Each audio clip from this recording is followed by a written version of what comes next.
Carga eléctrica, campo eléctrico, ley de Gauss, potencial eléctrico. Veamos un poco de potencial eléctrico antes de pasar al siguiente capítulo. Como les había dicho, este capítulo es más carga teórica que práctica y que sirve para los demás capítulos que vienen, ¿no? Veamos qué nos dice potencial eléctrico. Cuando una partícula con carga se mueve en un campo eléctrico, el campo ejerce una fuerza que efectúa trabajo sobre esa partícula. Este trabajo siempre se puede experimentar en términos de energía potencial eléctrica. Así como la energía potencial gravitatoria depende de la altura de la masa sobre la superficie terrestre, la energía potencial eléctrica depende de la posición que ocupa la partícula con carga dentro del campo eléctrico, dentro de un campo eléctrico externo, ¿no?, de otra partícula. Describiremos la energía potencial eléctrica utilizando un concepto nuevo llamado potencial eléctrico o simplemente potencial, o lo que nosotros conocemos como voltaje. Es frecuente que en el estudio de circuitos la diferencia de potencial entre un punto y otro reciba el nombre de voltaje, ¿no? Así lo vamos a conocer nosotros en circuitos como voltaje.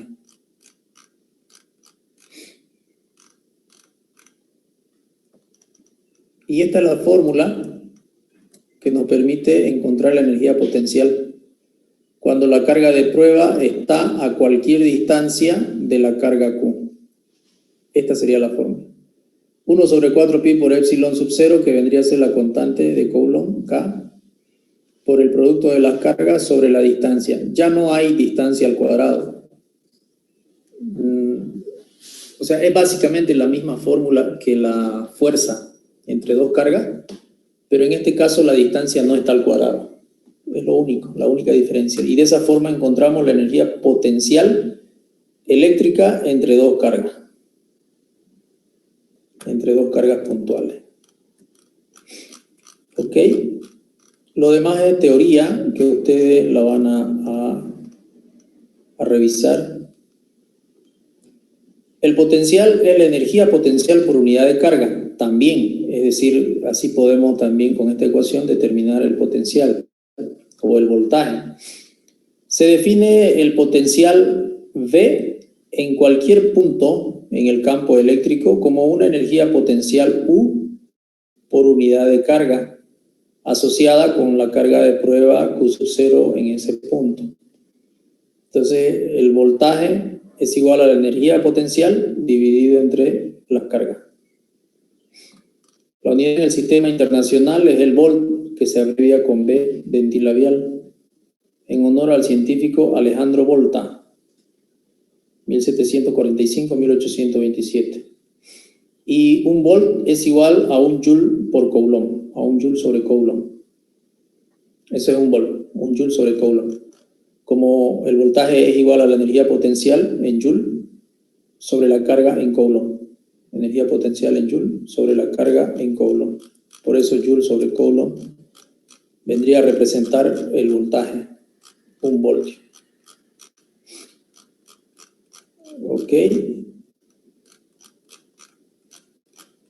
Y hay algunos ejercicios que tienen la misma tipología de resolución que lo que ya hemos visto. Por eso lo estoy pasando yo un poco rápido esta parte, porque los conceptos se repiten, digamos, sumas vectoriales, de energías potenciales, ¿no? Descomponer y sumar, etcétera, lo mismo. Solo que cambia la fórmula y nada más. Entonces, ese sería el capítulo de potencial y ya nos vamos a ir a ver algo un poquito diferente, capacitores y dieléctricos. Capacitancia y dieléctrico. Entonces, veamos aquí. Cuando preparamos una ratonera antigua, una trampa para ratones, de resorte, o tensamos la cuerda de un arco, de esos arcos, de esas flechas que le llamamos, ¿no? Eso, que se utilizaban en las guerras aquellos años. Almacenamos energía mecánica en forma de energía potencial elástica. Almacenamos energía mecánica en forma de energía potencial elástica. Estamos almacenando una energía, ¿no? En esas dos situaciones. ¿Alguna vez han armado una trampa para ratones ustedes? ¿Ah? Es peligroso, ¿no? Almacenan energía potencial, una energía mecánica en forma de energía potencial elástica. Y esa energía realiza un trabajo. El trabajo es eliminar el ratón o tu dedo si te descuidas. Un capacitor es un dispositivo que almacena energía potencial eléctrica. Un capacitor es un dispositivo que almacena energía potencial eléctrica y carga eléctrica. ¿Ya? Eso es un capacitor, un dispositivo que almacena energía potencial eléctrica y carga eléctrica. Capacitores y capacitancia. Dos conductores separados por un aislante o vacío constituyen un capacitor. Esa es la definición de un capacitor. Dos conductores separados por un aislante o por el vacío constituyen un capacitor. Y físicamente, ¿cómo se ve un capacitor? Ahorita lo vamos a ver. Aquí está una simbología de dos conductores, digamos, y lo que forma un capacitor y la energía que almacena entre ellos, ¿no? Esta es la energía que almacena entre los dos capacitores. En un circuito, este es el símbolo que define un capacitor. Cuando ustedes vean este símbolo en cualquier circuito, van a decir, aquí hay un capacitor. ¿Ya? Es cualquiera de esos dos símbolos, cualquiera de estos dos. Esta es la definición matemática de un capacitor. Carga por unidad de voltaje. Carga sobre voltaje, eso es un capacitor. ¿Ya? Y en el sistema internacional, la capacitancia se mide en farad. O sea, el capacitor se mide en farad, un farad. Que es equivalente, obviamente, a un coulomb, porque la carga está en coulomb, sobre voltio. Porque el voltaje está en voltio, ¿no? Entonces, un farad es un coulomb sobre voltio. ¿Ya? Eso es un farad. Y así se define el capacitor, carga sobre voltaje. Capacitor es el equipo, el aparato, aquí debe haber alguna foto. Este es un capacitor. No solamente viene en esta forma, vienen también en formas cuadradas o rectangulares, en formas planas. En este caso, vemos capacitores cilíndricos, si se puede decir. Estos cilindros no son más que dos placas paralelas, largas, enrolladas. Están enrolladas ahí, se lo hace un rollito ahí. Y se forma el capacitor. Quizás más aquí abajo podemos ver un capacitor. Aquí hay diferentes modelos de capacitores. Como pueden ver, hay cilíndricos y también hay rectángulos y hay cuadrados, ¿no? Son planos. ¿Ya? En todos los casos son dos placas paralelas. En los cilíndricos están enrolladas las placas y en los que son planos simplemente están así, planitas, ¿no? No sé si habrá otro dibujito de capacitor por ahí. No hay más, pero ustedes ya se han dado cuenta porque con seguridad lo han visto. En esencia, este es un capacitor también. Y esto del medio se llama dieléctrico. Es un aislante, porque la definición de un capacitor decía dos conductores paralelos, uno positivo, otro negativo, y las placas son las conductoras. Aquí conductor, hoja en forma de placa, en forma de hoja metálica. Y en medio un aislante o el vacío, ¿no? Un vacío, el aire. Y eso forma un capacitor. La energía se almacena básicamente en el medio del capacitor, o sea, en el aislante. Si el aislante es plástico, en el plástico. Y si es aire, en el aire se almacena la energía del capacitor. Y luego se lo enrollaba, ¿no? Los primeros han sido así, digamos, enrolladitos.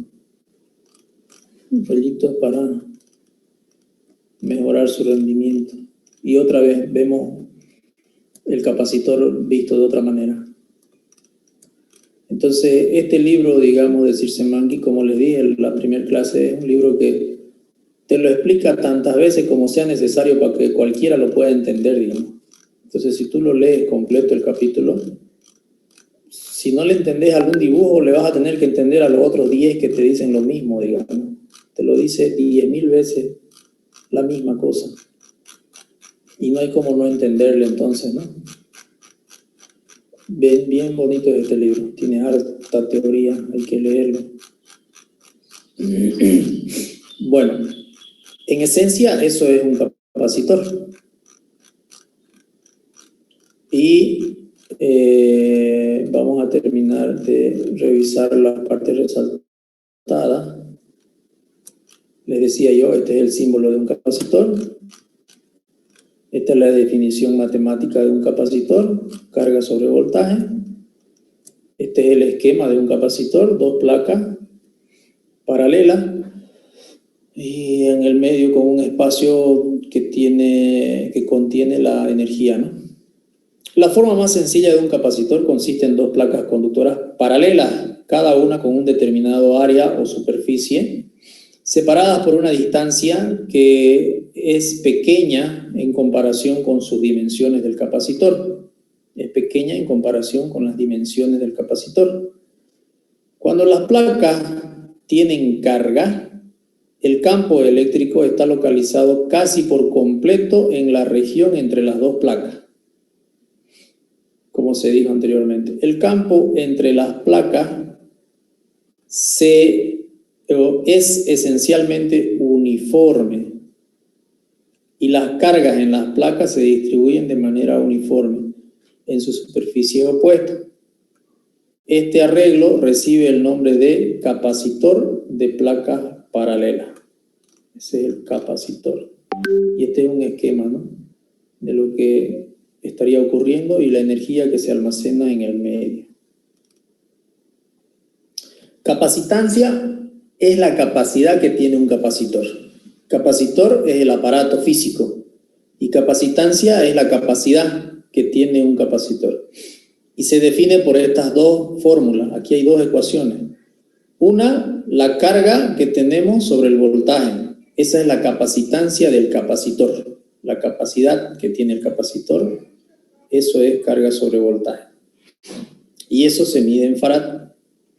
También es igual a la constante epsilon sub 0, que tenemos su valor, es una constante, ¿no? Tenemos su valor numérico, multiplicado por el área de las placas, de la superficie de la placa, dividido entre la distancia de separación de las placas. Esta distancia. ¿Ya? Otra forma de calcular la capacitancia del capacitor. Área sobre distancia por epsilon. La capacitancia solo depende de la geometría del capacitor.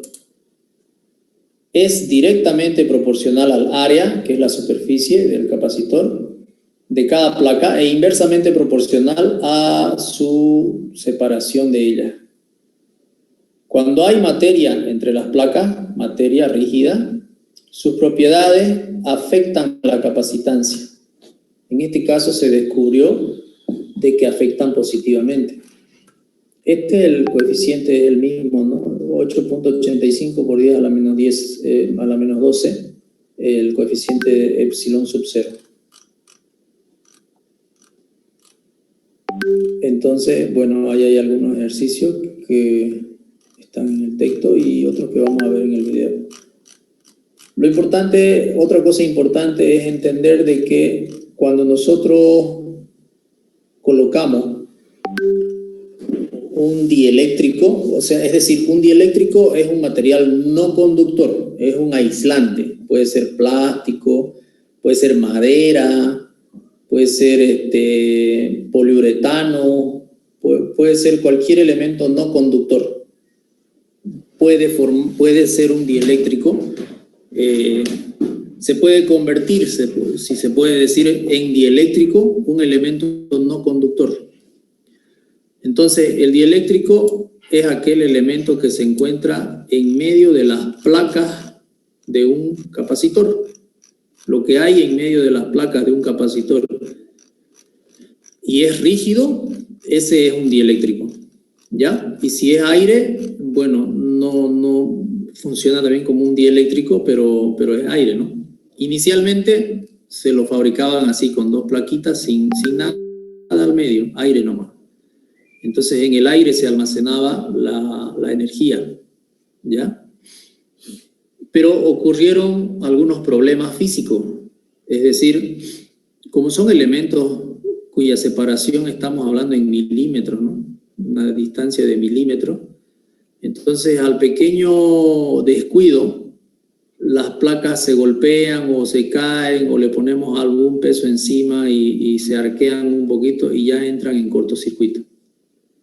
Entonces empezaron a fallar muy pronto y ya a alguien se le ocurrió la idea de meter algo sólido, un aislante no conductor en medio de las placas para evitar esos cortocircuitos en los accesorios estos, en los capacitores. Y después se dio cuenta de que cuando le metías algo rígido, un dieléctrico, bautizado después como dieléctrico, mejoraba la carga. Es decir, la carga eléctrica se almacena con mayor eficiencia dentro de un dieléctrico rígido. Eso se descubrió después. Y de ahí empezaron a buscar los dieléctricos más de mejor propiedades que generen mayor energía, almacenamiento de energía en el capacitor, porque a la finalidad del capacitor es eso, ¿no? Almacenar energía. Entonces, al meterle el dieléctrico, solucionaron su problema físico que tenían de que se arruinaban muy pronto, pero sin darse cuenta mejoraron la calidad del capacitor, aumentaron su capacitancia, ¿no? Y bueno, por eso se conocen a los dieléctricos. Para estos rollitos también lo mismo. Pueden venir los dieléctricos ahí enrollados también. ¿Ok? Luego vemos las formas de conectar los capacitores. Estos equipitos se los conectan en circuitos en serie y en paralelo. Las conexiones en serie se las dibuja de esta manera, esquemáticamente hablando, donde la energía o la corriente o el voltaje circula del punto A hacia el punto B atravesando estos dos capacitores. Los atraviesa, es decir, pasa por el capacitor 1 y lo que sobra pasa por el capacitor 2. Y lo que sobra llega al punto B. En esa forma, ese es un circuito en serie. Ya, en un circuito en serie, como vamos a ver en el ejemplo, en el ejercicio más adelante, podemos nosotros hacer operaciones donde el voltaje es igual a la carga sobre la capacitancia del capacitor, carga sobre capacitancia. Eso es el voltaje. La capacitancia equivalente en un circuito en serie la podemos obtener como la suma de la inversa de las capacitancias que estamos analizando. 1 sobre el capacitor equivalente es igual a 1 sobre el capacitor 1 más 1 sobre el capacitor 2. Es decir, que nosotros podemos hacer operaciones de tal forma que reemplazamos este circuito de 2 capacitores, lo reemplazamos por un circuito de un solo capacitor. De eso se trata el problema ahorita, de reemplazar nuestro circuito de 100 capacitores por un solo capacitor, para poder ir determinando las propiedades físicas que tienen cada uno de ellos después, como vamos a ver en el problema más adelantito. Y por otro lado, los capacitores en paralelo. Los capacitores en paralelo, esquemáticamente, se los ve de esta forma. Donde el voltaje es decir, no necesariamente tiene que pasar, como acá, de un capacitor y lo que sobre se vaya al otro. En cambio, en paralelo no es así. En paralelo viene el voltaje y se distribuye de la misma forma a los dos capacitores. No pasa del uno para llegar al otro con lo que le sobre, digamos, ¿no? Entonces los circuitos en paralelo se los grafica, se los dibuja de esta forma. Estos dos están en paralelo. Y la característica es que al hacer un recorrido nosotros, al hacer un recorrido del capacitor 1 para llegar al capacitor 2, al hacer un recorrido con nuestra vista por uno de los conductores que llega del capacitor 1 al capacitor 2, pasamos por al menos un nodo. Si nosotros agarramos el capacitor 1 en un circuito en serie, para llegar al capacitor 2 no pasamos por ningún nodo, por eso está en serie. En cambio, en paralelo, no hay forma de llegar al capacitor 2 sin pasar por un nodo. Aquí abajo hay un nodo y aquí arriba hay un nodo. Entonces, si yo quiero llegar al capacitor 2, voy a pasar por un nodo. Esto no es un nodo. Esto es un conductor recto nomás. Un solo conductor. No es un nodo. Esto de aquí sí es un nodo. Hay 3 conductores que llegan a un punto. O más. Pueden ser más, pero no menos. Esto no es un nodo. ¿Ok? Entonces, también hay operaciones matemáticas en capacitores en paralelo, donde la carga es igual a la capacitancia por el voltaje. La capacitancia equivalente la calculamos sumando de manera algebraica directa los capacitores involucrados, ya en paralelo. Eso. Veamos a ver un ejemplo ahora. Les voy a pasar, ahora lo busco, les voy a pasar el link para que ustedes lo vean, un ejercicio de capacitores, circuitos de capacitores.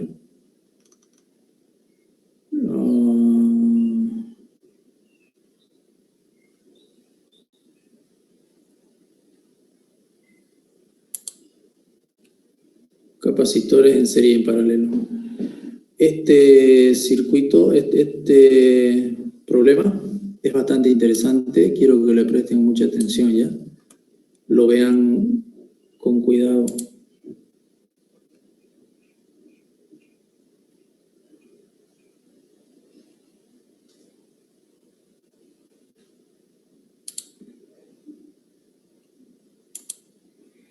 Les voy a pasar el link al chat del Zoom. Les estoy pasando el link al chat del Zoom. ¿Lo pueden ver? Sí se ve, ingeniero. Sí, ya llegó. Ya. Entonces, este video dura 26 minutos más o menos. Entonces, nos vemos en media hora. En media hora volvemos a ingresar al Zoom y ya se va a cortar además. Ya, cópienlo el link y lo pasan al grupo de WhatsApp, por favor, para los que quieran ingresar desde ahí.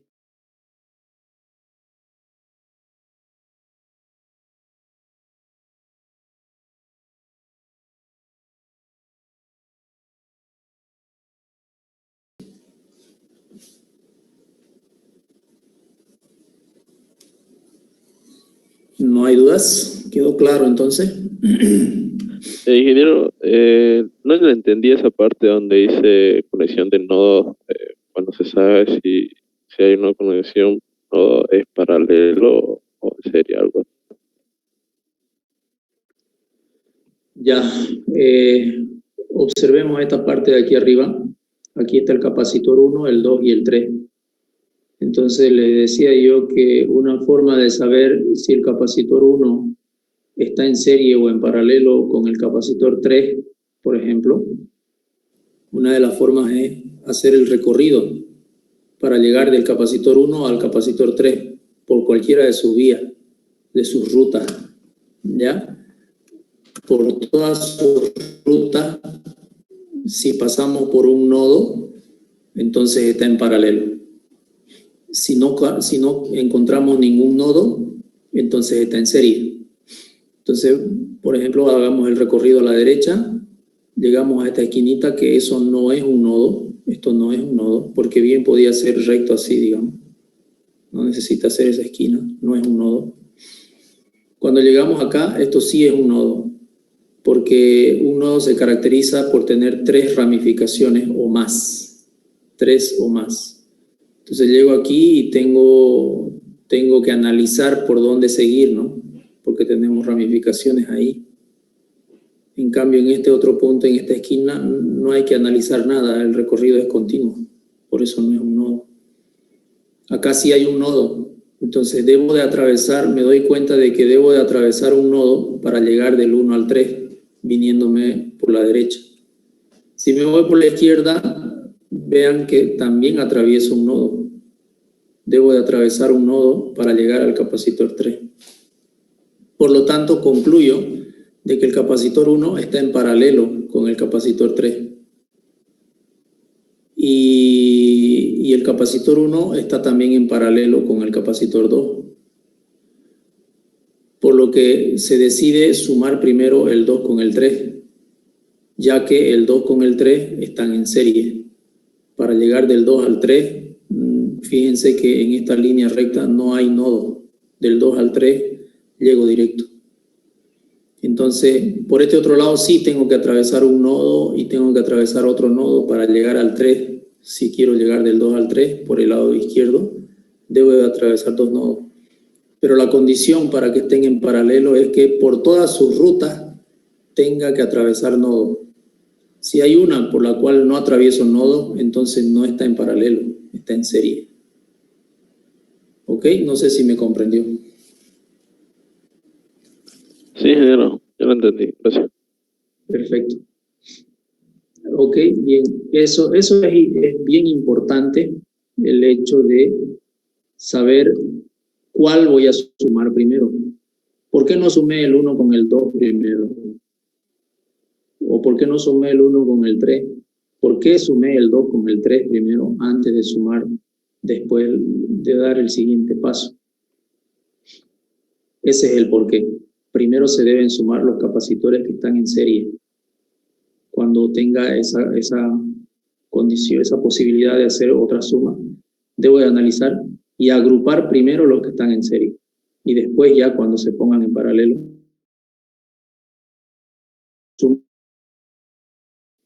muchos exámenes he visto yo donde se equivocan en eso, ¿no? Agarran y suman el 1 con el 2 en paralelo. Y bueno, se inventan dónde ponerlo, porque al final yo no sé dónde lo pondrían el equivalente, digamos. Dónde lo inventan un lugar donde ponerlo y después lo suman ese con el 3, entonces un error grande hacer eso. Lo mismo en esta parte de aquí abajo. El 5 con el 6 están en serie, porque para llegar del 5 al 6 hay una ruta que no tiene nodo. Por lo tanto, debo de sumar primero esos dos. Y para llegar del 7 al 8 o del 8 al 7 también no tengo nodo y debo de sumarlos esos dos también, porque están en serie. Entonces, lo primero que hago es sumar todo lo que está en serie. Y en el siguiente paso, si todavía me quedan en serie, también los sumo los que estuvieran en serie directo. Pero si no hay, ya sumo los que están en paralelo, ¿no? Y acá ya me quedan los 3 en serie al final. Esa es la forma. Entonces, van a verlo de nuevo el video ustedes, porque este es un examen seguro, pregunta de examen. Entonces, ustedes lo van a ver de nuevo y van a acostumbrarse a hacer el procedimiento de esa manera, ¿no? Ir dejando los espacios suficientes para que cuando retornen coloquen los cálculos en esos lugares y no haya mayores confusiones en la resolución del problema. Y llenar la tablita. Hay que llenarla la tablita, ¿no? Básicamente es eso. ¿Ok? ¿Ok? ¿Alguna otra pregunta?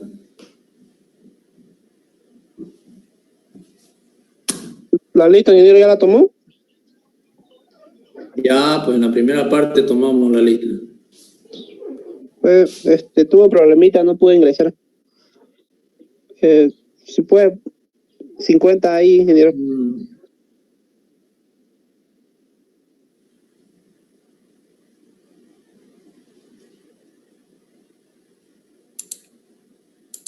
Ok, ¿quiénes más tienen alguna pregunta?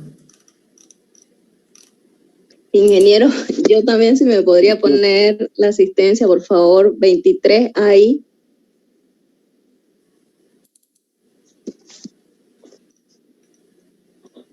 ¿Ya quién más? 45 SA. ¿El número?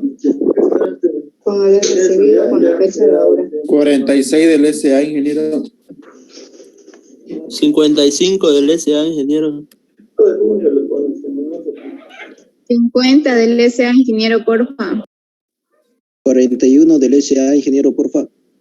50 ahí. Usted estuvo conversando. Sí. Usted vino directamente. 45 del SA. SA 55. El 20 del SA, ingeniero. No me hacía nada. ¿Usted aquí desde qué fecha está más o menos? Ingeniero, 50 del SA, por favor. Menos del 10 de enero. ¿En esta unidad? No, allá en Cultura está. Ah, ya. En esta unidad. A mí me metió doña. Ok, nadie más, ¿no? Ingeniero, 50 del AI, por favor. Ahí, por favor. Del SA, ¿quién más del SA? Recién hoy, porque yo seguía viniendo al otro lado. Hoy vino. ¿Nadie más del SA? ¿Del AI, entonces? ¿Quién más del AI? 51, por favor, ingeniero. 47, por favor. 47. Muchas gracias. Ok.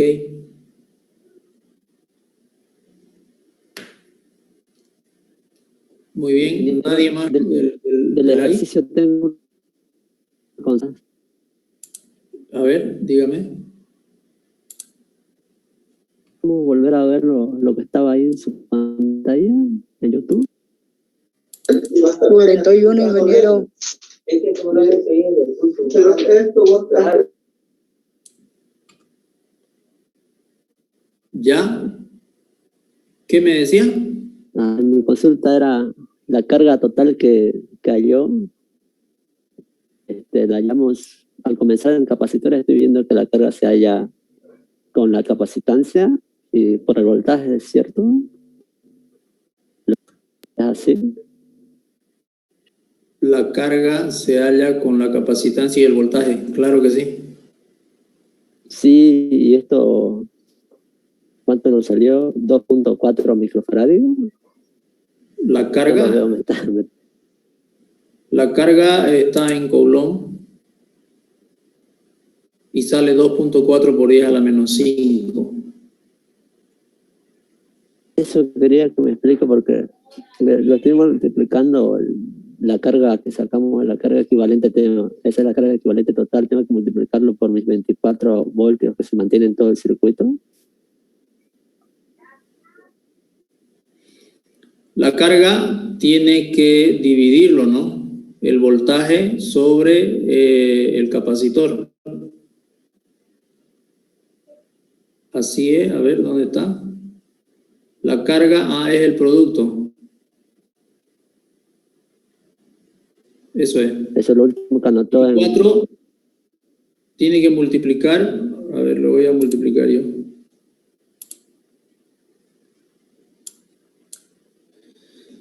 Sería 1.10, bueno, si no lo voy a escribir en notación científica, entonces sería 0.000012345 ¿no? Porque está en microfarad el capacitor equivalente. 0.1164 por 24. Me saldría 2.4, o sea, me sale 0.000024. ¿Cuánto le sale a usted? Entonces, no, a eso me iba. Entonces el microfaradio no puedo multiplicarlo directo por voltaje, tengo que hacer una conversión para que me dé eso, ¿verdad? Lo que pasa es que, claro, por supuesto, tiene que estar en farad. Este micro significa, lo ponemos para no ponerlo 0.0000001164. ¿Me entiende, no? O sea, simplemente el micro lo ponemos para no escribir tanto cero, pero nosotros sabemos que este valor no es 1.16. Sabemos que es 0.00001164. Lo mismo que este, ¿no? Este 2.4 por 10 a la 5 no es eso, realmente es 0.00000024 Coulomb. Entonces tenemos que multiplicar 24 por 0.00001164. Ingeniero, disculpe, ¿el valor de microfaradio es por 10 elevado a la menos 4 o menos 5? Menos 6. A menos 6. Ya, Menos muchas 6. gracias. Por 10 a la menos 6. ¿Ok? Tiene que recorrer la coma 6 lugares. Tiene que aumentar 5 ceros. En realidad aumenta 6 ceros, pero el primer cero no cuenta porque va después la coma, ¿no? Eso es. Menos 6. El micro es por 10 a la menos 6. El nano es por 10 a la menos 9. El mili es por 10 a la menos 3. ¿Ya? Me sale 2.7, ingeniero. Eso era mi pregunta, ¿por qué le puso 4? 2.4 por 10 a la menos 5, porque este valor tampoco es 1.164. Si usted lo calcula con todos sus decimales, hay más números acá. Ah, vino trabajando con todos los decimales. Hay más números. Era entonces, esa mi duda. Seguramente Gracias, acá se hizo en la calculadora la operación conjunta y se fue arrastrando y se metió con todos sus decimales de la calculadora y ya salió 2.4. Pero si le pone 2.7 por día no pasa nada, digamos, es un valor aproximado al correcto y para el término de examen no pasa nada. Incluso si usted agarra una calculadora y hace operaciones con varios decimales, de números que tienen varios decimales, y luego agarra una calculadora antigua, 3600 de esas antiguas, y hace la misma operación, no le va a salir el mismo resultado, porque las mismas calculadoras tienen diferentes precisiones, ¿ya? Entonces la variación va a ser mínima, digamos. Eso no hay mucho, cuando son así hartos decimales, o sea, no hay problema con la variación que sea así mínima, ¿no? ¿Ok? ¿Alguna otra pregunta? Respecto a todo lo demás, ¿se entiende? Se entendió nomás, ¿no? Entonces, lo único que queda es que ustedes practiquen, que ustedes hagan los ejercicios que hay disponibles y los practiquen nada más. ¿Ya? Bien, jóvenes, entonces ahí vamos a quedar. Nos vemos el día jueves. ¿Ok? Se cuidan, chicos, ¿ya? Se cuidan. Nos vemos. Hasta luego, ingeniero. Hasta luego, ingeniero. Muchas gracias. La grabación se ha detenido.